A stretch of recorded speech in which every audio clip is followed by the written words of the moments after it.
The Decline of the Asante.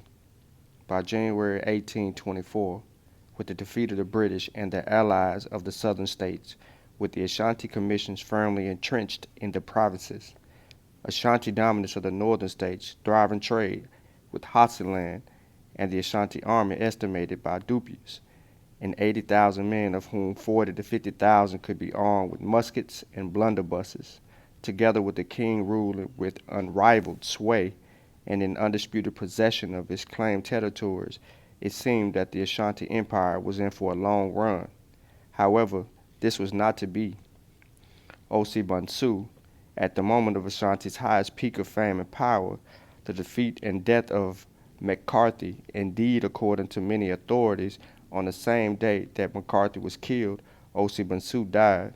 Architect of Ashanti's prosperity in the 19th century, he was undoubtedly one of the greatest of the Ashantean.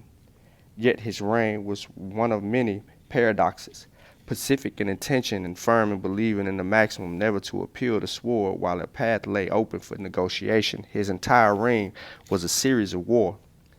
Anxious for the friendship of the British, he died hated by them. Honored and able in dealing with regarding his word as sacred, he was mistrusted by all of those with whom he entered into treaties. And yet he brought this empire to the widest possible extent, as well as preserving its integrity. Had the British supported him or not, as Austin Freeman rather ungraciously put it, consistently endeavored, after the fashion too common among philanthropists, to secure in the most perfect manner in the survival of the unfittest, there might never have been the series of Anglo-Ashanti conflicts. But, as Fuller stated in the enduring tribute to Osebansu, honorable in all his dealings with the white man, he was much misunderstood by them, especially by the English, who unwittingly did all they could to turn a would-be friend into a bitter enemy. Judged in his relation to his work for Ashanti, Osibansu deserves the title the Great, but in relation to his dealing with the British, the misunderstood.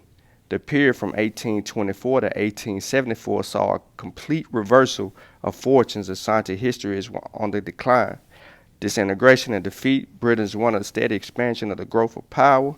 Indeed, by 1874, Ashanti was a little more than metropolitan. Ashanti, while the British had emerged as the only European power on the coast, having taken over the Dutch and the Danish possessions, and in spite of opposition, converted the former states south of the River Pry into a protectorate and their settlement into the British Crown colony of the Gold Coast.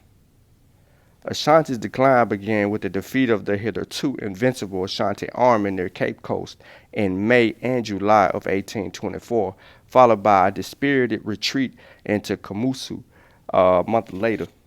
Before it had recuperated, the army was marched out again early in 1896 and was able to overrun the Fanti states without too much resistance. However, in July, it moved across the Accra to punish the Ga for deserting the Ashanti to join the anti-Ashanti coalition, and again suffered a heavy defeat at the famous battle near Dodowa on the 7th of August in 1826, where an estimated 70 commanders were killed. The Ashanti and wounded, hundreds of captives taken, including members of the Asante royal family, and even the golden stool captured. Though this was retrieved by the Dwabin, the Ashanti defeat was due to partly the spirited fight put up by the Allied forces, partly to the openness of the battlefield, which prevented the Ashanti from adopting their usual effective method of bush fighting, but overall to the use of the Congreve rockets at a critical moment when, according to Claridge, the issue of the battle trembled in the balance of there seemed every likelihood that the Ashantis would after all gain the victory. Cruikshank too claims the introduction of these rockets as the main factor in the Ashanti defeat. The British now refused to pay the notes for the forts on the coastland, and in McLean Treaty of 1831, the king of Ashanti renounced all the right title and any tribute of homage from the kings of Denkera, Assin, and others formerly his subjects. From that time onwards, Ashanti was confined to the area north of the Pry. Thus, the defeat of 1824 and 1826 and the McLean Treaty of 1831 marked the first stage of decline of disintegration of an empire.